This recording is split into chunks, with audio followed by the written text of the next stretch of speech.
Assalamualaikum warahmatullahi wabarakatuh.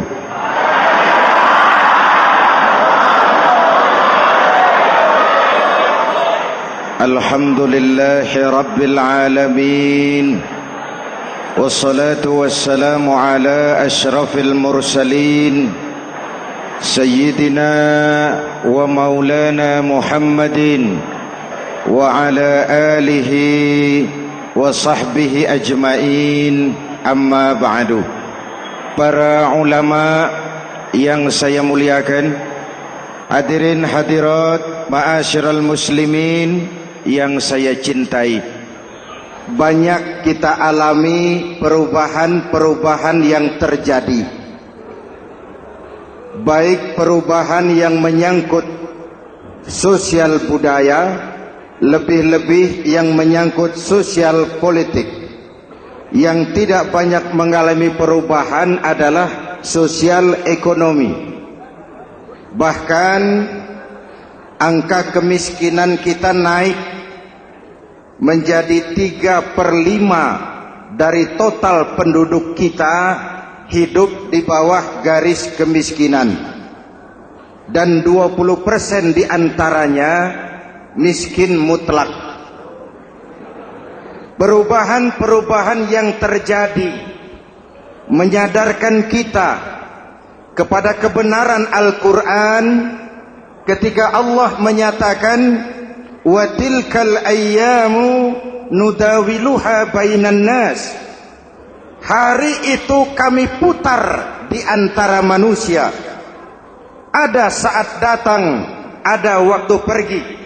Ada hari lahir, ada saat kembali. Ada waktu dilantik, ada saat menyerahkan jabatan.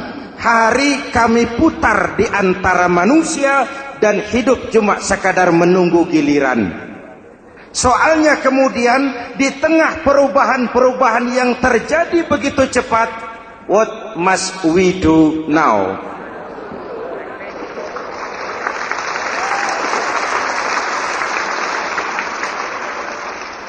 Saya juga nggak ngerti itu. Yang penting kan penampilan. Saudara-saudara kaum muslimin di seluruh tanah air, jadi pemimpin adalah pelayan bagi orang yang dipimpinnya. Okelah, perbaikan ekonomi, pembukaan lapangan kerja baru kita serahkan kepada pemerintah, karena kita percaya mereka orang-orang terpilih belaka yang dipilih dengan kepercayaan akan mampu membawa rakyat keluar dari kesulitan. Amin. Tugas kita sekarang di zaman susah meluruskan akidah. Jangan sampai mbah dukun yang naik ke permukaan. Betul? Islam misinya yang pertama membebaskan manusia dari kemusyrikan. 13 tahun Rasul berjuang di Mekah, menanamkan akidah, meluruskan keyakinan, membentuk iman. 13 tahun membebaskan manusia dari belenggu kemusyrikan. 13 tahun menanamkan la ilaha illallah Muhammadur Rasul dengan seluruh konsekuensinya. Kalau saya yakin tidak ada Tuhan selain Allah, saya tidak akan minta tolong kecuali hanya kepada Allah. Saya tidak akan pernah takut kecuali hanya kepada Allah. Saya tidak akan menggantungkan hidup kecuali hanya kepada Allah. Saya tidak akan minta rizki kecuali hanya kepada Allah. Saya tidak akan melarikan persoalan kecuali hanya kepada Allah. Kalau konsekuen dengan keyakinan ini, mbah dukun nggak dapat tempat.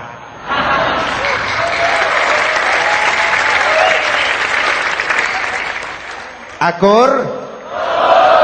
Ayo lihat secara sederhana. Saya sandaran di tiang, tiangnya ambruk, sayanya jatuh. Saya sandaran di tembok, temboknya runtuh, saya juga runtuh. Saya sandaran kepada orang kaya, dia jatuh miskin, saya bangkrut. Saya sandaran kepada jenderal, dia pensiun, saya selesai. Tapi kalau saya sandaran hanya kepada Allah, Allah tidak akan pernah miskin, Allah tidak akan pernah lumpuh, Allah tidak akan pernah terpuruk, dan Allah tidak akan pernah berkurang kekuasaannya.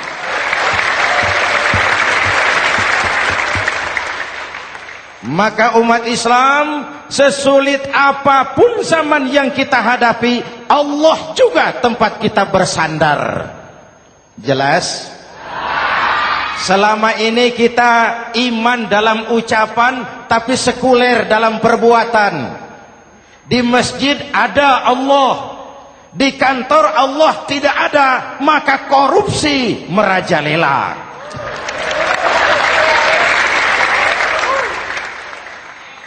Di masjid ada Allah, di pasar Allah tidak ada, maka timbangan tetap curang.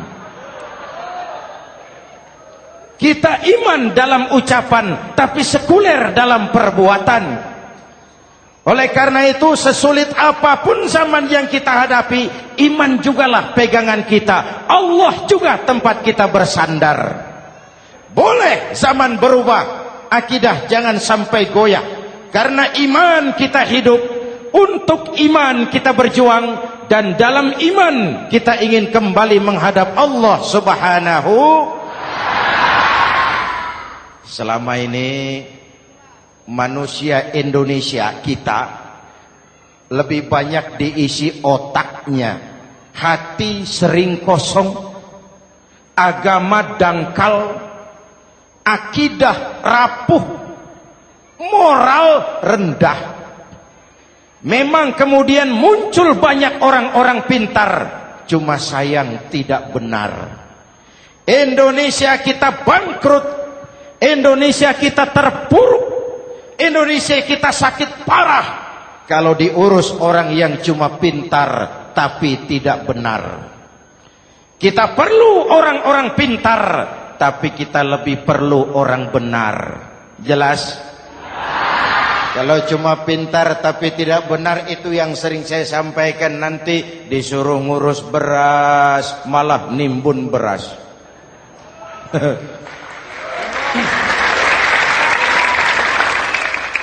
Disuruh ngurus laut malah jadi bajak laut.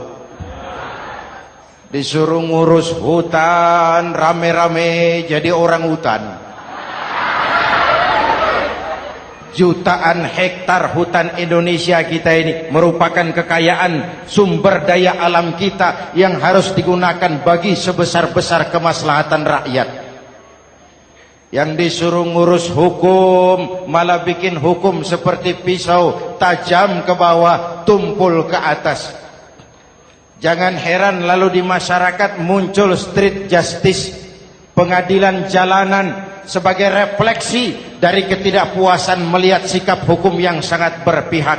Kalau yang kecil salah, hukum cepat-cepat ditegakkan.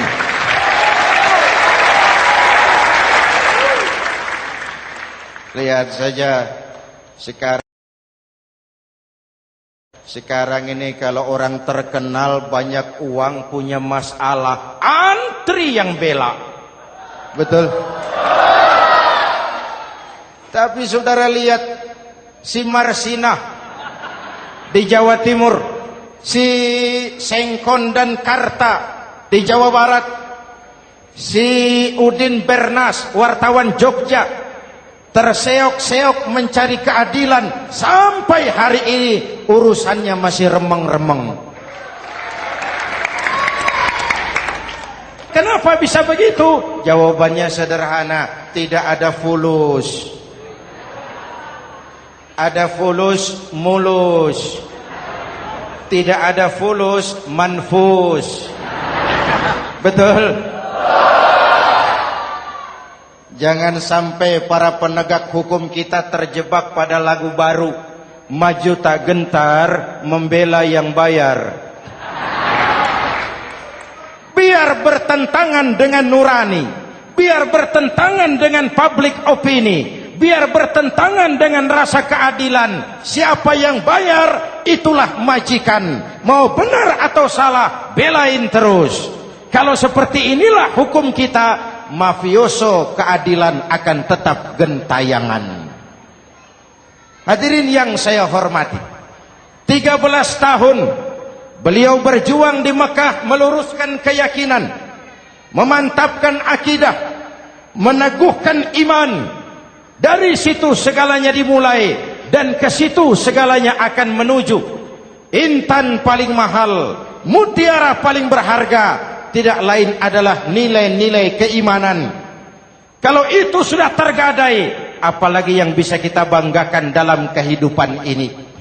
Kita merasa harta kita berharga, belum ada artinya ketimbang iman. Kedudukan kita punya nilai pun belum ada artinya ketimbang dengan nilai-nilai keimanan. Itu intan paling mahal, itu mutiara paling berharga. Harta baru ada manfaatnya kalau dilandasi dengan iman. Jabatan dan kedudukan baru terasa gunanya kalau dilandasi dengan keimanan. Kalau jabatan lepas dari iman, yang akan lahir Fir'aun baru. Jelas? Kalau harta terlepas dari iman, yang akan muncul adalah konglomerat Korun. Kalau ilmu pengetahuan terlepas dari nilai dasar keimanan, maka yang akan muncul adalah ilmuwan pelacur yang menyalahkan yang benar, membenarkan yang salah untuk kepentingan pribadi. Dan kondisi seperti itu tidak akan membuat kita makin sehat. Oleh karena itu, pada kesempatan ini, pesan pertama saya, menghadapi zaman susah, tetap jaga akidah, tetap pelihara keyakinan. Kesulitan bukan untuk ditakuti, untuk diatasi. Hidup adalah kerja keras, bukan keajaiban. Perubahan tidak akan datang hanya dengan simsalabim abragadabra.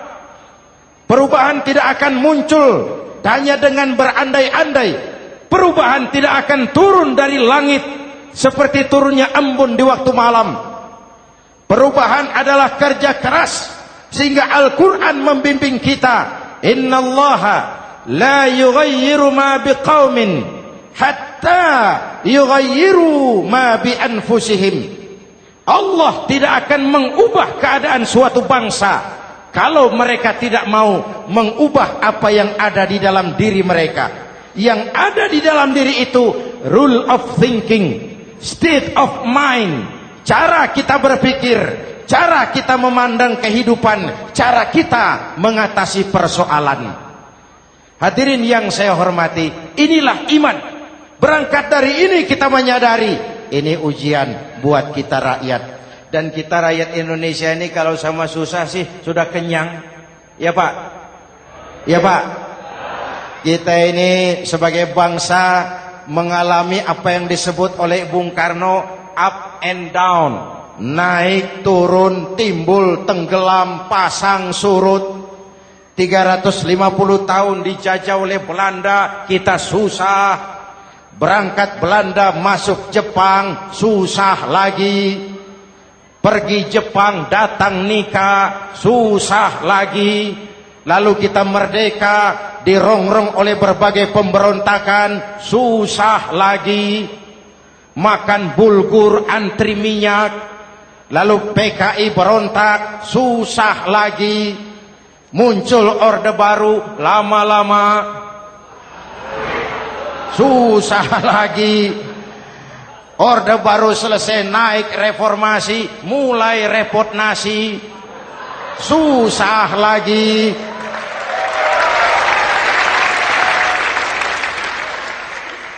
Kalau susah kita ini sudah akrab, sudah intim. Mestinya kalau sudah susah seperti itu, jangan salah sikap menyikapi kesusahan. Jangan sampai kita potong kompas, ambil jalan pintas, terjebak menghalalkan segala cara. Itu tidak akan menguntungkan, itu tidak akan menyelesaikan.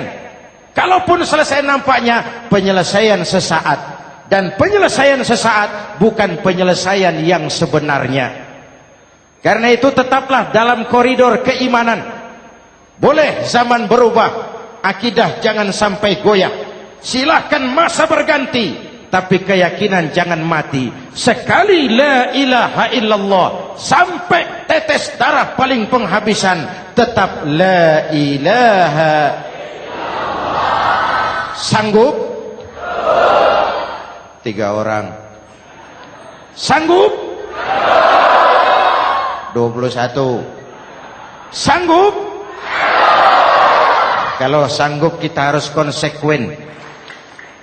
Saudara-saudara di seluruh tanah air, misi yang kedua dari Islam setelah membebaskan manusia dari kemusyrikan, membebaskan manusia dari ras diskriminasi, mengikat manusia dengan tali akidah. Sebelum Islam datang, manusia dibedakan oleh warna kulit, manusia dibedakan oleh faktor keturunan, manusia dibedakan oleh faktor harta dan benda. Adalah Rasul yang mengajarkan, innallaha la yanzuru ila suwarikum wala ila amwalikum walakin yanzuru ila qulubikum wa a'malikum. Allah tidak melihat potonganmu, Allah tidak melihat hartamu. Yang Allah lihat itu adalah hatimu dan amal perbuatanmu. Jauh sebelum Amerika teriak-teriak membanggakan apa yang mereka sebut sebagai Declaration of Independence, Nabi sudah mengajarkan kepada kita semua, An-nas kulluhum li Adam wa Adam min turab, la fadla li Arabiyyin ala ujamiyyin illa bittaqwa. Seluruh manusia berasal dari Adam. Adam diciptakan dari tanah. Tidak ada kelebihan Arab dengan yang bukan Arab kecuali takwanya. Jauh sebelum Amerika mencanangkan bahwa semua manusia dilahirkan sama, that all men are created equal. Jauh sebelum itu Islam sudah membebaskan manusia dari ras diskriminasi. Apa dalam konteks kekinian? Menghadapi zaman susah, tetap jaga kerukunan. Ya Pak, ya Bu, oi Bu. Menghadapi zaman susah, tetap jaga kerukunan, baik antar umat seagama, antar umat beragama, maupun antar umat beragama dengan pemerintah. Menjaga kerukunan. Jangan saling sikat sikut di antara kita. Sebab kalau sudah rukun, saya ajak berhitung. 1 ditambah 1 sama dengan, itu matematika namanya. Hasilnya pasti. Tapi angka sosial hasilnya aneh. Saya ubah jadi angka sosial. Ayo kita berhitung lagi. 1 orang takut ditambah 1 orang takut sama dengan 2 orang setengah berani. Kenapa setengah berani? Karena sudah berdua. Tadi kan takut sendiri. Kalau sama-sama takut berkumpul jadi setengah berani. Kalau ditambah 1 orang takut lagi, 1 orang takut ditambah 1 orang takut ditambah 1 orang takut sama dengan 3 orang berani. Kenapa jadi berani? Karena sudah bertiga. Kita yang lemah, kita yang marginal, kita yang dikucilkan, bahkan kita yang dilecehkan, kalau mau rukun kita akan kuat dan tidak bakal dipermainkan orang.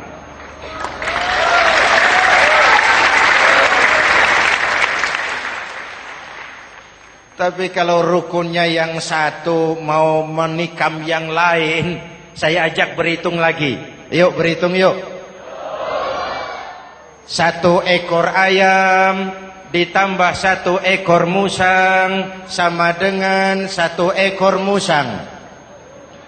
Kemana ayamnya? Dimakan musang. Betul nggak nih hitungan? Ayo kita hitung lagi. 1 ekor ayam ditambah 1 ekor musang sama dengan 1 ekor musang. Kemana ayamnya? Dimakan musang. Jadi kalau kita suka kumpul dengan orang yang mau makan kita, selesailah kita.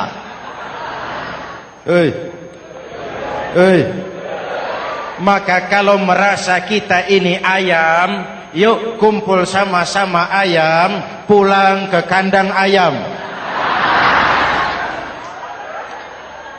Kalau ada ayam kumpul ke kandang musang, itu namanya ayam minum baygon.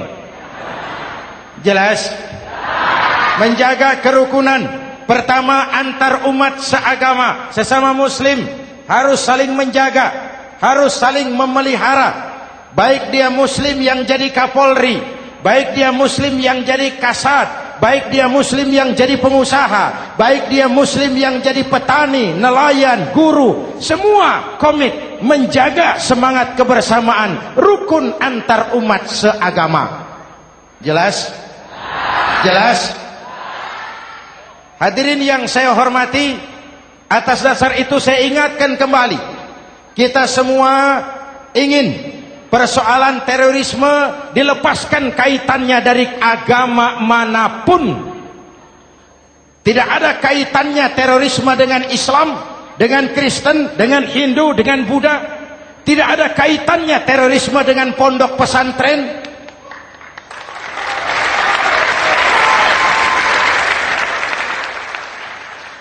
Jangan sampai pesantren jadi kambing hitam. Karena sejak zaman penjajahan, pesantren sudah terbukti memberikan kontribusi bagi perjuangan memerdekakan rakyat Indonesia. Rukun antar umat seagama. Yang kedua, rukun antar umat beragama. Islam ini rahmatan lil. Jangankan manusia walaupun berbeda agama, binatang saja dihormati. Ada hadis, fa iza zabahtum fa ahsinuz zibhata. Kalau kamu menyembelih hewan, sembelihlah dengan cara yang terbaik. Jangan menyembelih ayam dengan pisau tumpul. Itu namanya tidak berperi kebinatangan.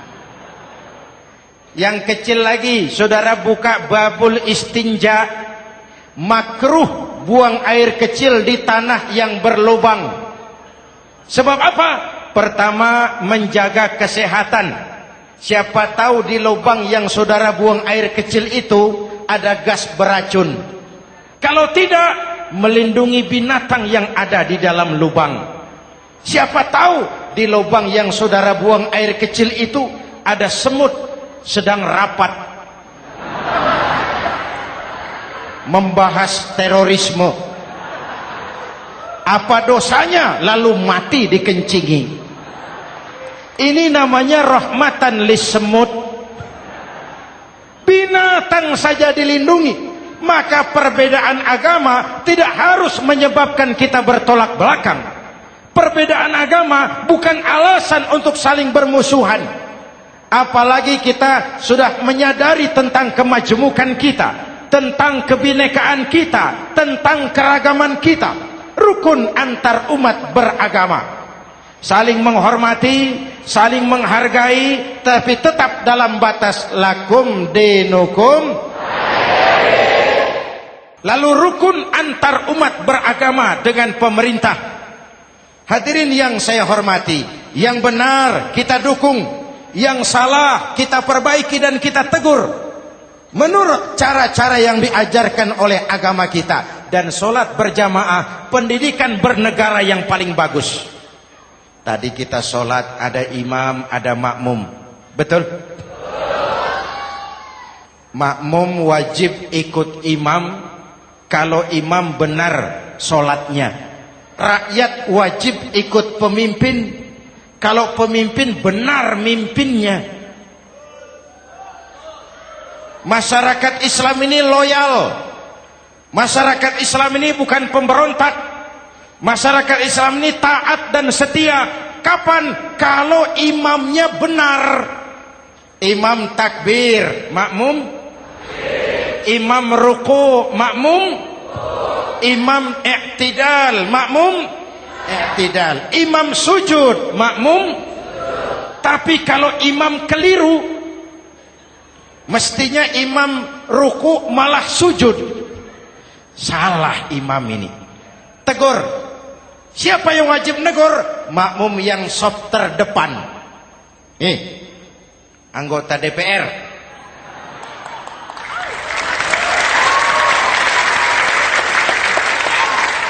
Ini wakil-wakil makmum ini. Sop di depan ini. Kalau imam keliru mereka paling tahu. Ngomong. Tegur. Bagaimana negurnya? Ada aturan main. Mestinya ruku, imam sujud. Salah ini imam. Subhanallah. Kan begitu negurnya. Betul? Tidak boleh juga imam keliru, makmum emosi. Main pegang. Woi, makmum salah. Hoi, hoi. Kacau sholat. Betul? Anggota dewan ini, soft di depan. Itu kalau imam keliru. Satu saat imam buang angin. Namanya manusia bisa buang angin toh. Apa makmum lalu berkata, demi kesetiaan saya kepada imam, imam buang angin, saya lebih keras lagi. Itu namanya fanatisme buta, loyalitas yang goblok. Imam buang angin, minggir. Iyyaka na'budu wa iyyaka nasta'in. Sampai situ imam buang angin, minggir imam. Lalu soft yang di depan maju. Tidak usah bikin solat baru, teruskan pekerjaan imam. Ihdinas siratal mustaqim. Teruskan. Kenapa? Kalau bikin solat baru lagi, nanti buang angin lagi. Bikin lagi solat. Kapan selesainya solat? Kapan selesainya membangun negara ini? Yang penting imam tahu diri, buang angin, minggir.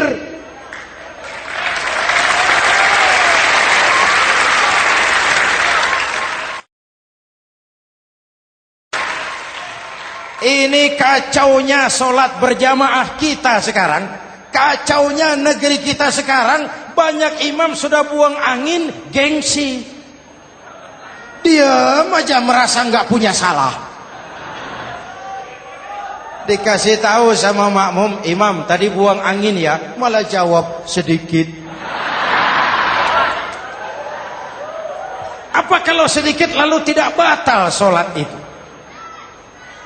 Mekanisme kehidupan sosial yang diatur lewat tuntunan sholat berjamaah. Sehingga Nabi berpesan, kun imaman muta'an au ma'muman muti'an fala takun thalisan jazu'a. Kalau jadi pemimpin, jadilah pemimpin yang ditaati.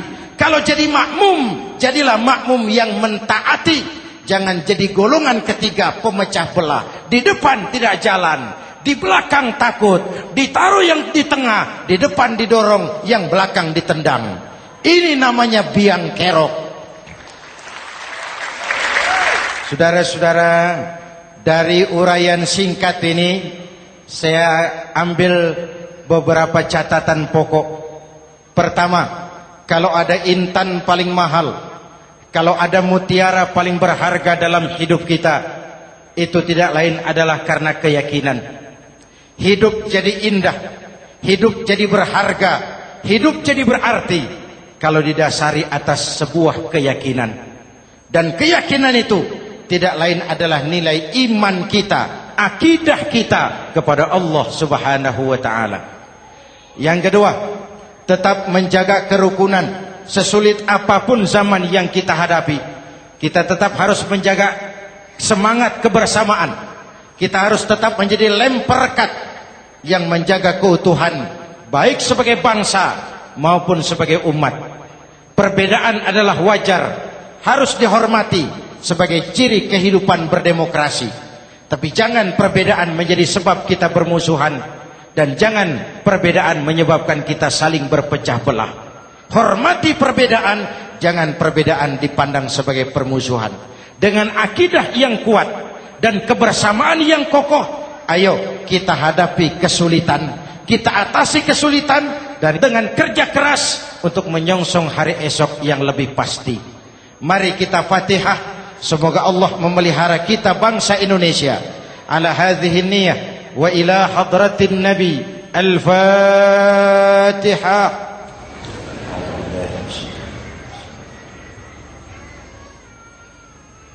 Iyyaka na'budu wa iyyaka nasta'in. Ihdinas siratal mustaqim.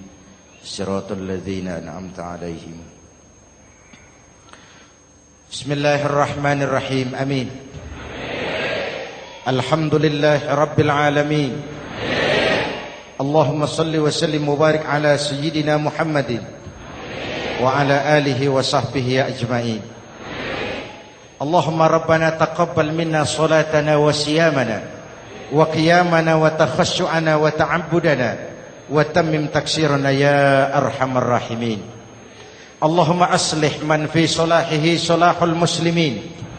Allahumma ahlik man fi halakihi salahul muslimin. Allahumma Rabbana la tu'akhizna in nasina aw akhtana. Rabbana wa la tahmil alaina isran kama hamaltahu ala alladhina min qablina. Rabbana wa la tuhammilna ma la taqata lana bih wa'fu 'anna waghfir lana warhamna anta maulana fansurna 'alal qaumil kafirin. Allahumma ij'alna minas su'ada'il makbulin wa la taj'alna minal ashqiya'il mardudin. Afdalu ma qultuhu ana wan nabiyyuna min qabli. La ilaha illallah.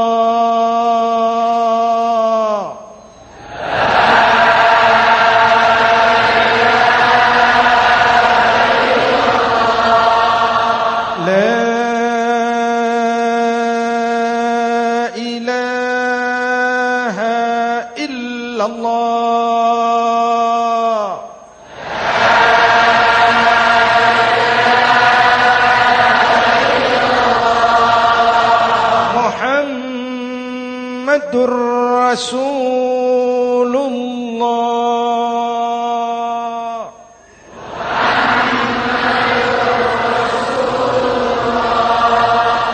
Sallallahu alaihi wa alihi wa sallam. Kalimatu haqqin 'alaiha nahya wa 'alaiha namut wa 'alaiha wa biha nub'atsu insyaallah minal aminin minal aminin minal aminin rahmatika ya arhamar rahimin.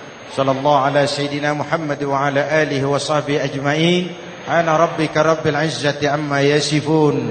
Salamun alal mursalin. Walhamdulillah rabbil alamin. Jumpa lagi di lain kesempatan insyaallah. Wassalamualaikum warahmatullahi wabarakatuh.